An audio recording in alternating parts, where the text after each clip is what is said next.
How's it going, everybody? 7.5. Yeah, hello everyone.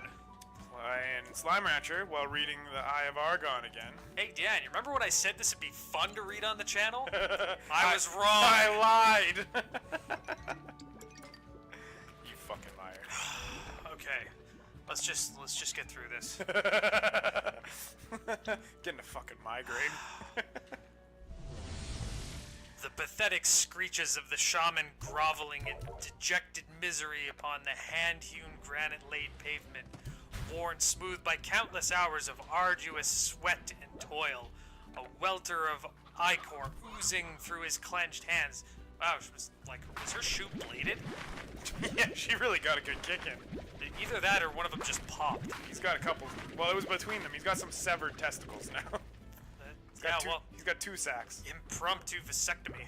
Oh, Jesus Christ. Where are we here? Clenched hands. Attracted the perturbed attention of his comrades from their foetid ulations. Alright. I think that was supposed to mean fetid, but there's an O in there. But that's an O. The actions of this rebellious wench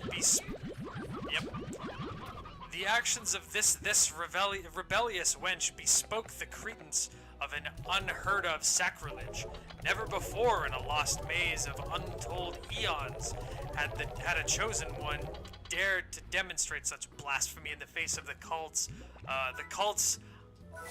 idolic deity. The girl cowered in unreasoning terror. I think it's pretty reasonable. Yeah, unwarranted terror. That's pretty warranted. No, you've got no reason. You're the chosen one. You've got no reason to be afraid. I lay down and take it. An unreasoning terror, helpless in the face of the emblazoned acolytes. Right there he goes, being demoted again. Her orchid tousled face smothered betwixt her bulging bosom as she shut her curled lashes tightly, hoping to open them and find herself awakening from a morbid nightmare. Yet the hand of destiny decreed to her no such mercy. The antagonized pack of leering shaman, so they're all shaman now? They got promoted. The antagonizing pack of leering shaman converging tensely upon her prostrate form were entangled all too lividly in the grim web of reality. Jesus. Same, though. Wow. It's way more complicated than it needs to be.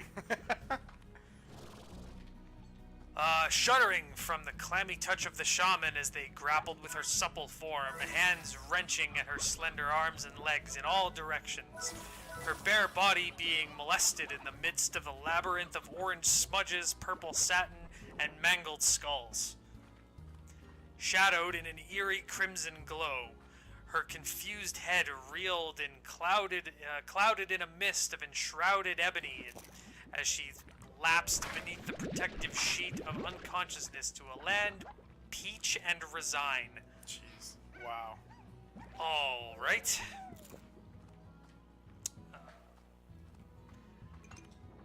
Take hold of this rope, said the first soldier, and climb out from your pit, slut. I was gonna say your presence is requested in another far deeper hellhole. This is chapter 6. Chapter 6. Yeah. Apparently. Grigner slipped his right hand to his thigh, concealing a small opaque object beneath the folds of the G-string wrapped about his waist. Nice. Where's he keeping it then? It's not really concealed, is it? That's his prison wallet. I was just gonna say he was keystering it. Yeah, we had the same thought there. Prison wallet. Alright. Prison pocket. I have nothing. I'm just grabbing random shit. I'm just going to I made a shit ton of money and then I made a bunch of investments. So okay, so we're at the third paragraph. Wrapped around his waist. Oh, that's so good.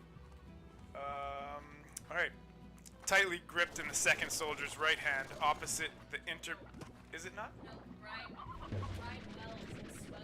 Oh, was it? You said the third. I didn't finish that. Oh, you said didn't finish the second one. Brian Wells swelled in Grignar's cold, jaded, squinting eyes, which grown accustomed to the gloom of the Stygian pools of ebony. Stygian. Ah, that looks like an L. Pools of the ebony engulfing him. were bedazzled and blinded by the flickering radiance of cast forth by the second soldier's resin torch.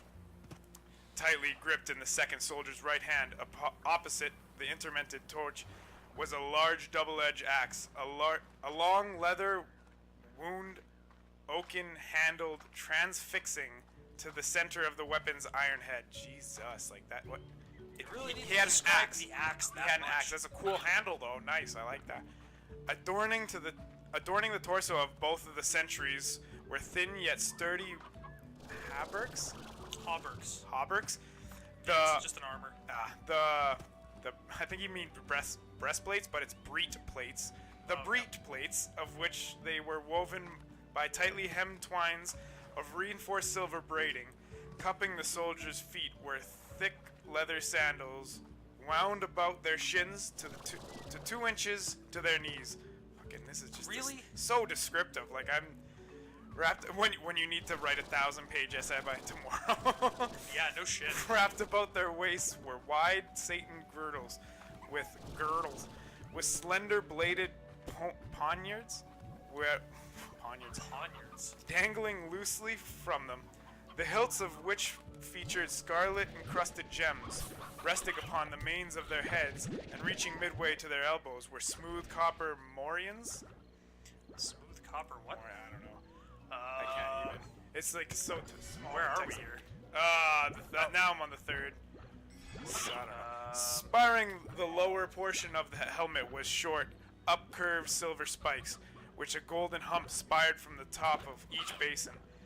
Beneath their chins, wound around their necks and draping their dad shoulders, dangled regal purple Satan cloaks, which flowed midway to the soldiers' feet.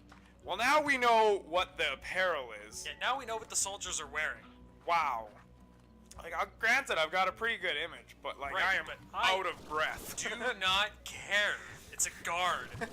Hand over hand, feet braced against the dank walls of the enclosure, huge Grignaw ascended from the moldering depths of the forlorn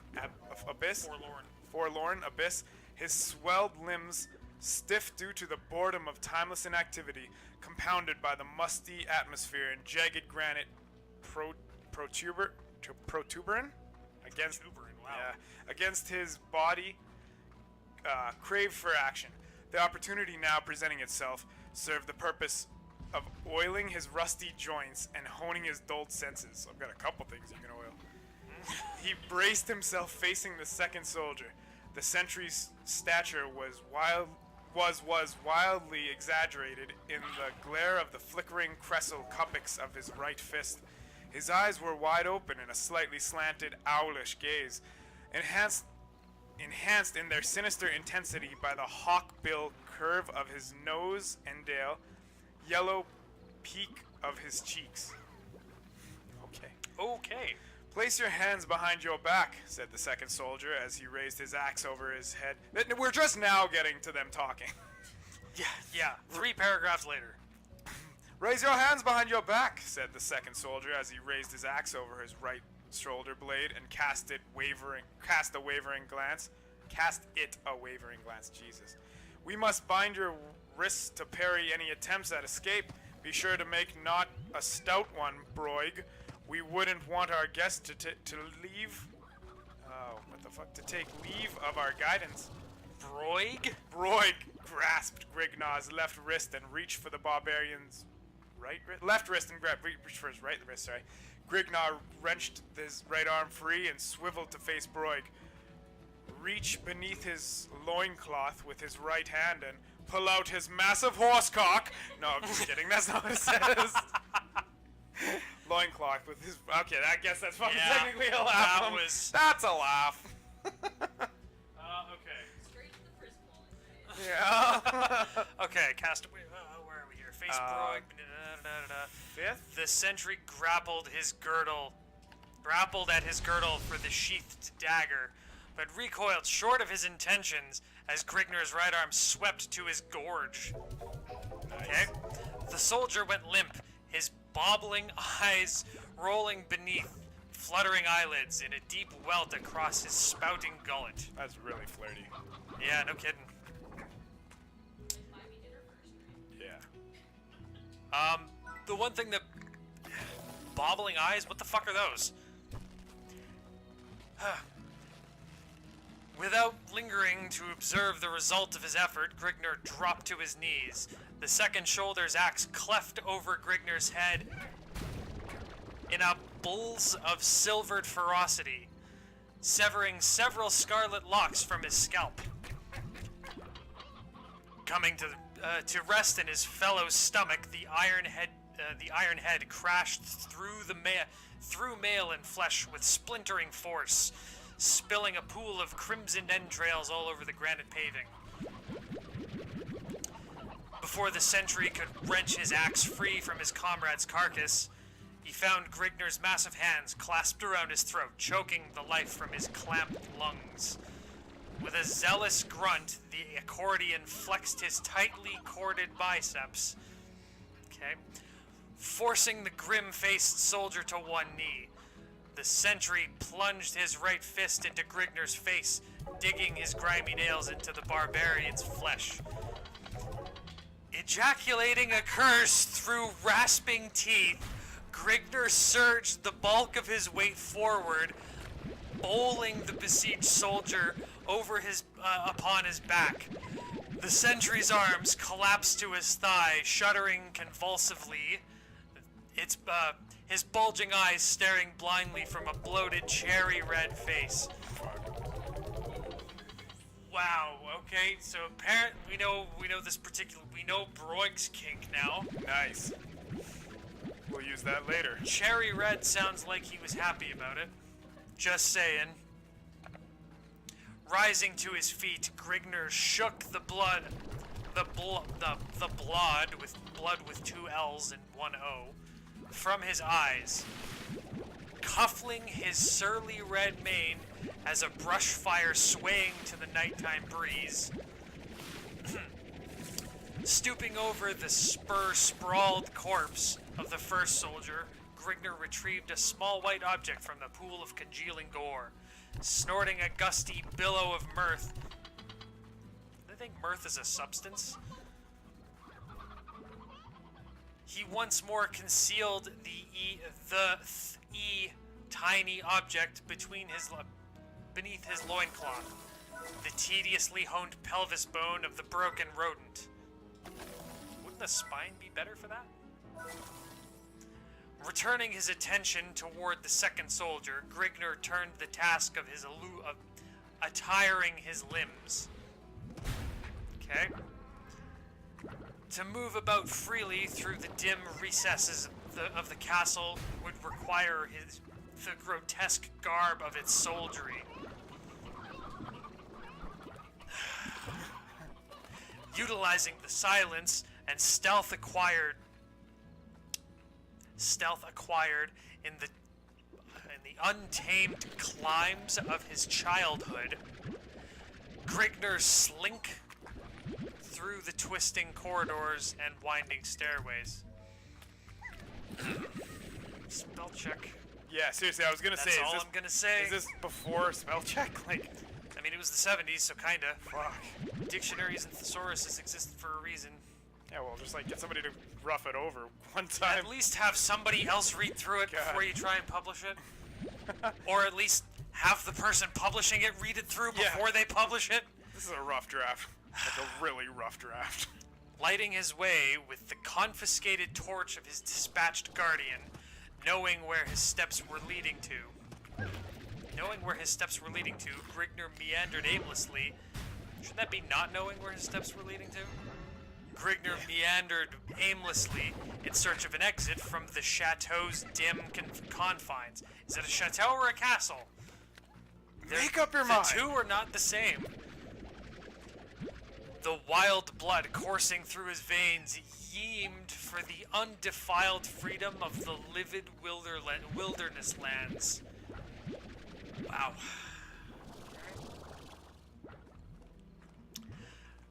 Coming upon a fork in the passage, he shrieked, voices accompanied by clinking footfalls.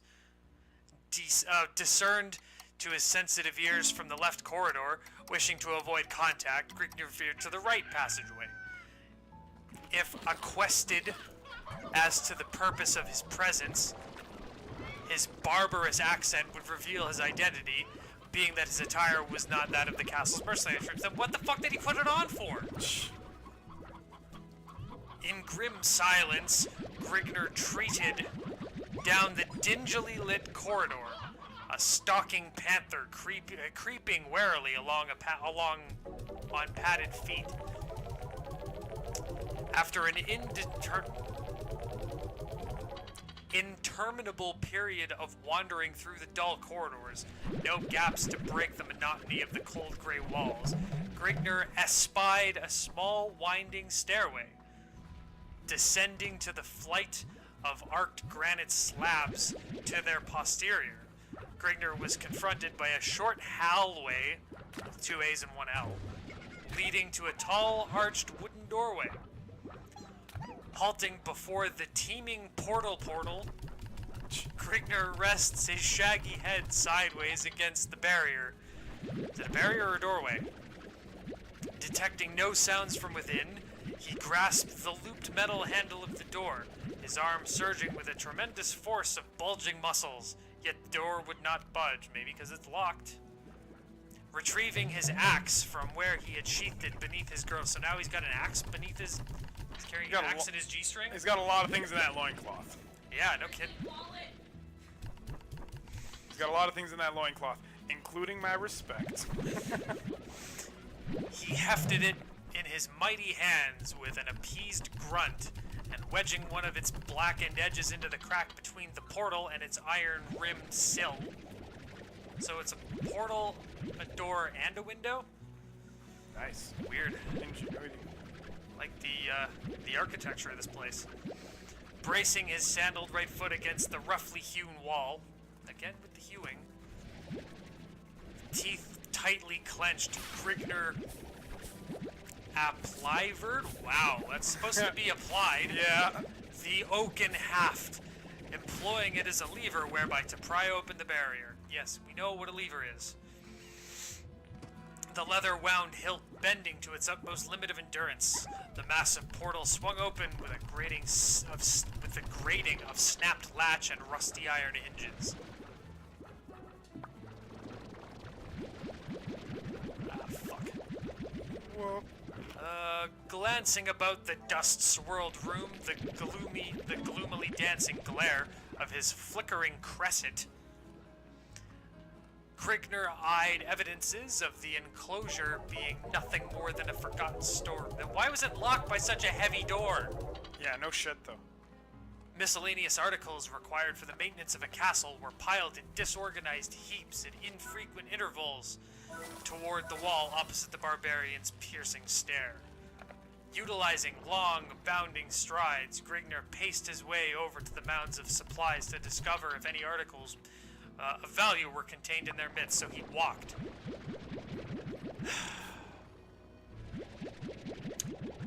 Detecting a faint clinking sound, Grigner sprawled to his left side with the speed of a striking cobra, landing harshly upon his back.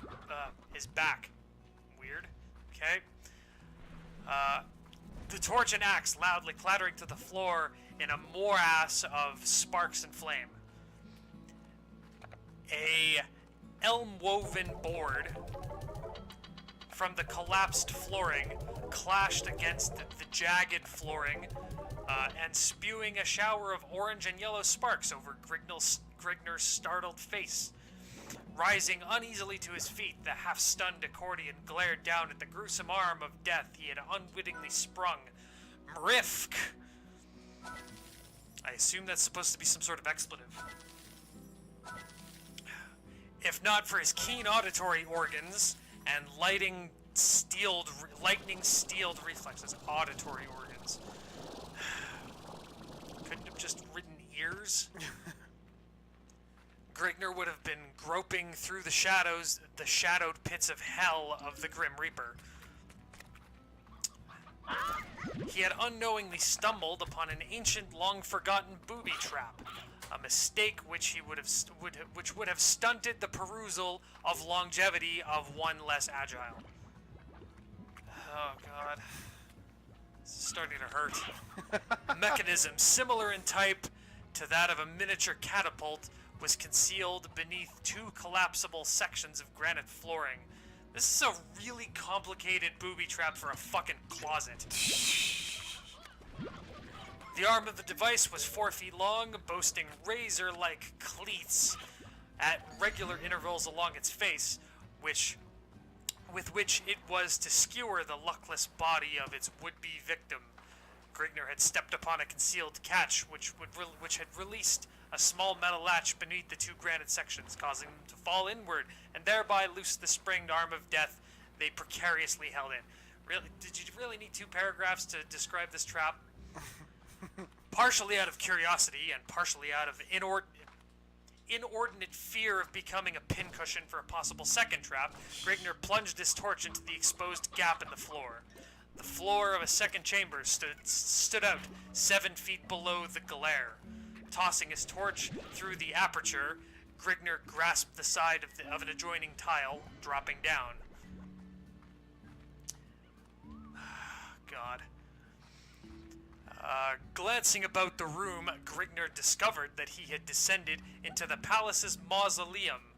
Rectangular stone crypts cluttering the floor and evenly paced. It's not really cluttering if it's evenly paced. The tops of enclosures were plated with thick layers of virgin gold, while the sides were plated with white ivory, at one time sparkling but now grown dingy. Throughout the passages of rays of a all-encompassing Mother Time. Featured at the head of each sarcophagus in tamed silver was an expugnatively carved likeness of its rotting inhabitant. Wow, that is a really fucked up word. Jeez. Expugnatively. Wow. Jesus. A dingy atmosphere pervaded the air of the chamber, which, sealed in the enclosure for an unknown period, had grown thick and stale. Intermingling with the curdled currents was the repugnant stench of slowly moldering flesh. That's not what moldering means. Creeping ever slowly but surely through minute cracks in the numerous vaults. Due to the embalming of the bodies, their flesh decayed at a much slower rate than normal, yet the nauseous odor, O-D-E-R, was none the less repellent. Towering over Grigner's head was the trap he released. The mechanism of the miniaturized catapult was cluttered with the mildew and cobwebs. Notwithstanding these relics of antiquity, its efficacy remained unimpinged. God. To the right of the trap wound a short stairway through the recess in the ceiling. A concealed entrance leading to the mausoleum for which the catapult had previously been erected as a silent, restless guardian. So there's a hallway, or a stairwell, from a closet to the mausoleum. That's somehow also guarded by a trap. A huge trap, yeah, fuck. Makes sense. I get it. All right. Seems kind of pointless.